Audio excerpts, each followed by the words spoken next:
Hey there, welcome to today's episode. I've built a sampler out of Lego. I want to show you around this thing and then we'll cook up a beat. Now, because of the size and weight, it's not so easy to get this thing on camera. I'm just going to zoom in a little here though, so you can see it's all made entirely with Lego pieces, Lego bricks. I only had access to a certain amount of bricks in my collection, and if I was going to do this again, I'd try and get a few more newer bricks. Some of these are a little bit scratched up, and that would probably let me make a few different design choices as well. Now, I'm not smart enough to have built this thing using circuit boards and soldering. I am trying to study electronics in my spare time, and hopefully there might be a Mark II version of this where we dive in a little bit more with that kind of thing. But this, as you can probably tell already, was built around gear that I already own. Now, it uses Koala Sampler for the brain, as you can see here on this small iPad Mini 4. It's an older iPad, but actually it runs Koala surprisingly well. And I didn't do any pre-design for this. I just sat down with the bricks and started to build around some of the pieces of gear that I had. Now, I started with the casing for the iPad, which you can see here, so it's completely encased. One cool thing is that I managed to make it so that the screen tilts, and you can change the angle by adjusting those pins on the side. Now, because we're using Koala Sampler on the iPad, we need access to the buttons, so I had to create little buttons out of Lego on the side that control the volume. It's the same story at the top for this button, and of course you need to access your home button, so we've got one here as well. Now, part of the criteria that I set myself was that we weren't going to use any glue or anything like that. This is all just put together with the Lego itself. Things like the pads and the buttons, they're just slotted into place. They move back and forth, but there's no glue or any trickery. Now, if you follow my channel, you'll be familiar with the pad layout, because underneath this, it's using my SMC pad, the MVAVE one, and that's given us our 8 encoders, 16 pads, and the buttons on the right hand side. Internally, we're using a lightning adapter, an Apple one, running from the iPad through into the base, and then connected to that inside of the base is a USB hub. The USB hub has a slot for an SD card, which you can see poking out of the device there. I wanted that to be easy to access, and you could take it out at any point and put it back in. The USB hub is also powering this cheap Behringer audio interface, so we've got audio inputs and outputs. And because this is powered by the iPad, technically you can use the built-in battery, but when I need to do charging, I can plug in my lightning cable like this, and this can be removed and the flat goes down like that. The great thing about having the adapters in the USB hub means that when it is plugged in via the lightning cable, it's not only charging the iPad, but it's also charging the MVAVE controller as well. And also, while we're here, I just want to show you how I've mapped some of these encoders. Now, this is just my first mapping for this. It will change over time, but I just want to show you that it's all connected up. Now, with the sample loaded onto one of the pads, obviously the pads have been mapped to match Koala Sampler. And if I use the button above my record button, I can open up the edit window. Now, with the edit window open, the 2 light encoders at the top change the start and end points for the sample.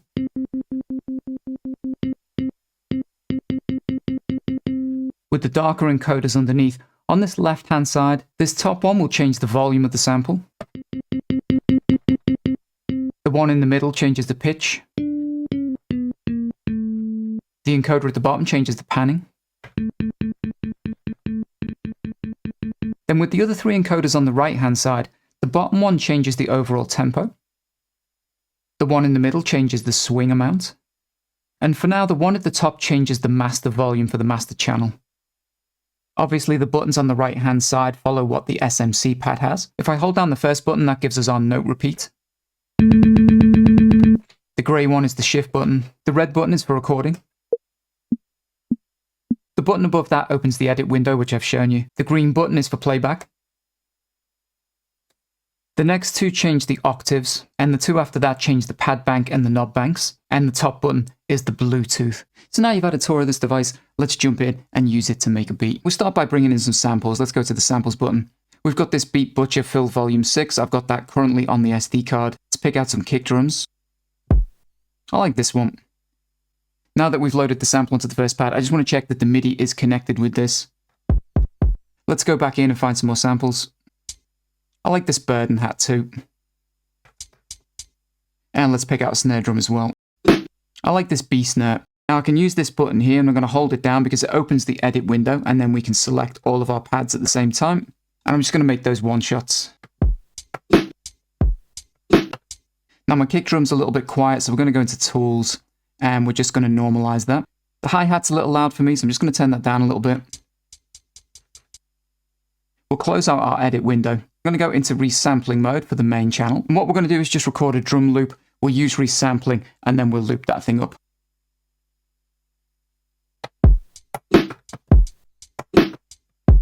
Keep it really simple. Open up our edit window again, and Koala's already found the start point for us, so we just need to loop up to the end. I left the extra kick drum so that we can just dial it into the kick drum, and then we should have a perfect loop. Then we can crop it, and I'll turn one shot and loop on so that it's now a perfect loop.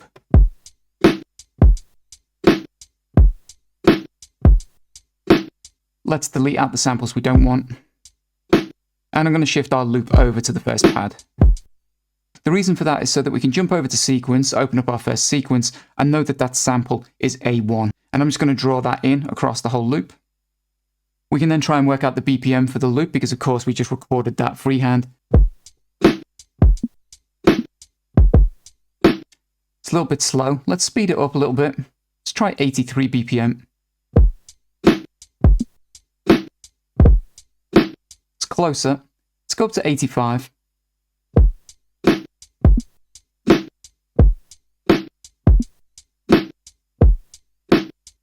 85 BPM is good, and I want to pick out a few more samples to make the drums a little bit more interesting. There's a nice wood block sample here. I'm going to load that up. I'm going to put it into one-shot mode. I'm just going to try and record a pattern in for the one bar.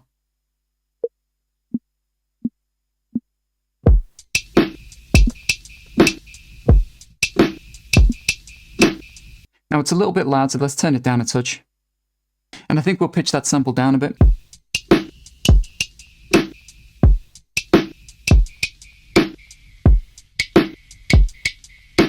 I like that more with the lower tone. Now we're only working with one bar, so let's go back to our sequence and we'll increase that. At the top here, we can double that up. And I'm going to go back into samples so that we can find some background ambient noise. Now inside of the folder that comes with Koala Sampler, there's a few basic sound effect noises. We've got some cassette noise, some vinyl static. Might use a couple of those to give us a little bit of kind of background ambience. We use a little bit of this reel-to-reel noise, and I'm going to use some of the vinyl crackle as well. Inside of our sequence, we just need to put in enough MIDI information to just keep it looping throughout the two bars.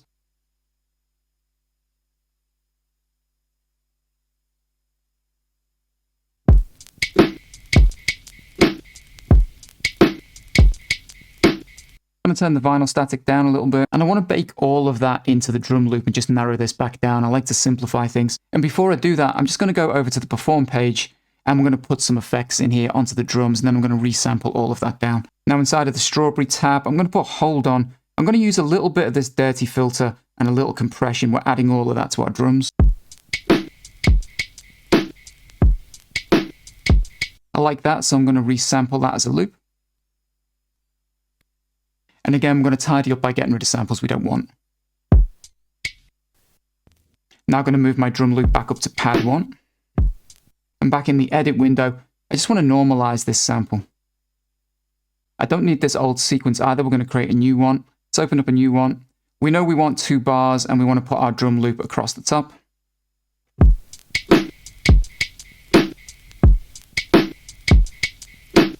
Now I like the vibe that we got going on here. The drums are sounding quite crunchy, but the BPM's a little fast for my taste. So what I'm going to do is pitch the drums down, and then we'll rework out the tempo.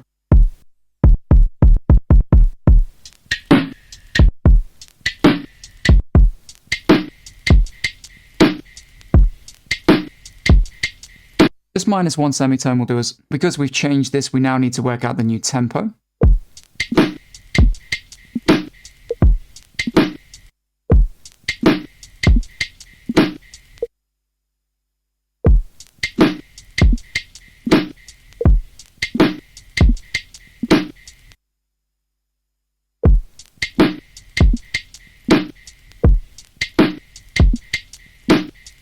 BPM seems okay.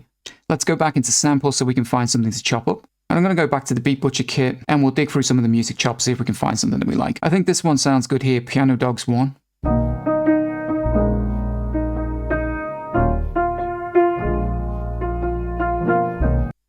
Get that loaded up. And using the tools, I'm just going to normalize this as well. Get a little bit more volume. We can then go into Auto Chop and slice it up. Because we know it's a perfect loop, I'm just going to divide this equally. I'm going to go for 8 chops. We'll put it into one-shot mode, into a choke group of 1, and then chop that up. Just try and dial in some of the start points.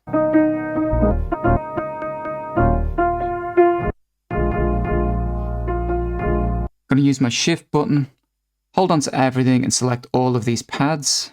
That way we can pitch all of these sample chops at the same time.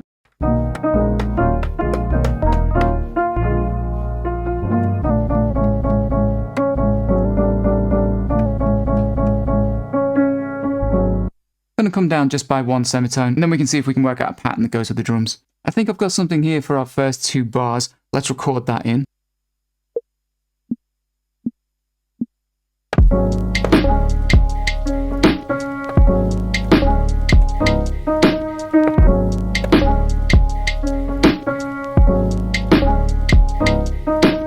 Now that we've got 2 bars, I want to create a little bit of a switch up for later on. So we'll duplicate our sequence and just move that over. And inside of this sequence, let's delete all of those chops because we don't need those.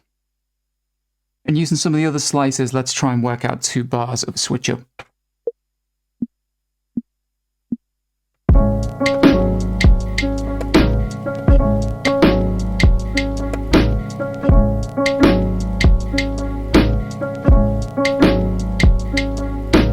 Okay, so we got a bit of a switch up. I'd like to add some more samples in there to just kind of smooth that out a little bit. I quite like this crash cymbal, but it's got a little bit too much low end in. We'll load it up. I'm just going to use the tone slider to take some of that low end out. And then we'll move over to our sequence. And I want to put this in at the beginning of bar 1 and then over at the beginning of bar 2 as well. It's quite a loud sample, so we'll turn it down. I wouldn't mind a little delay on this sample as well. We'll go over to perform, move into our mixer, and on bus A, I'm just going to add a delay in. I'm going to sync this to the tempo, change it to something like 1/8 notes, pull the mix down a little bit, and then for this crash sample, we can go to mix and send that to bus A.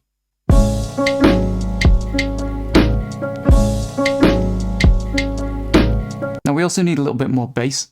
Let's go back into the samples and just using one of the bass samples that came with Koala Sampler. In this case, it's going to be a bass guitar. We'll load up one of these. With the bass sample selected, I'm just going to do a couple of things. I'm going to put it into one-shot mode, and I'm going to put it inside of a choke group because I don't want that sample overlapping. I'm going to reduce the volume a touch as well. And if we go to sequence, we can go to the piano tool and then select our bass sample. We can now play this chromatically. I'm just going to switch to the keyboard view. I'm going to switch the settings to chromatic as well. You can then record in a bass line.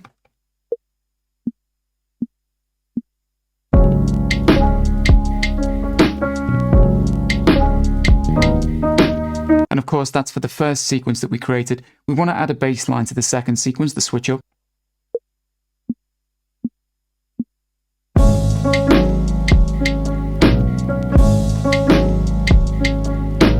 Now that we've got a bass line for both sequences, I think maybe one more melodic element and then some kind of vocal sample. It's quite a nice harp sound here. Load that up. We'll make sure this is a one shot. And again, we're going to move over and use our piano tool. I'm going to turn the volume down of this a little bit as well. I'm going to send this one through the same mix bus so that we can send it to bus A. That way we'll be using the same delay that we were using before. And I only want to use this harp sound during the switch up, not on the first sequence, but on the second one. I'm going to record that in.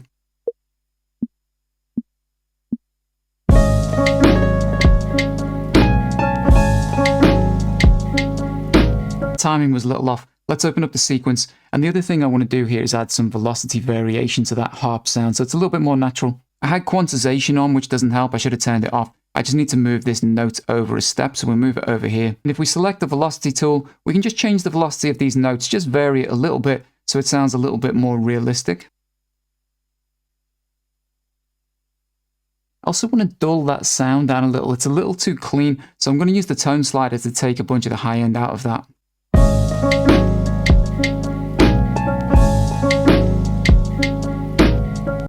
Fits better with the sample. Finally, I just want to grab some interesting vocal sample, probably something from YouTube. Let's open up the YouTube app. I've got this little soundbite that I like from this old movie. Just going to scroll down on the screen, turn screen recording on, then we'll play the clip. Right away, I started to feel better. In fact, I felt real good. That's all I want of that. We'll stop the recording. Back over in Koala Sampler, we can import that as a video, so let's go to import video. I'm going to click use. And then I can just find the parts that I'm looking for. I only want this part where she says I feel real good at the end here. In fact, I felt real good. I'm also going to send this through the same bus with the delay. In fact, I felt real good. Let's pitch it down a little bit. Fact, I felt real. And we'll make sure it's a one shot. I'm going to record this into the switch up.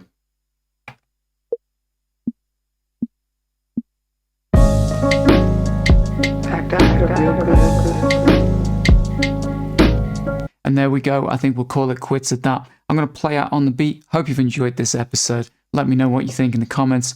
See you guys in the next one. Take care.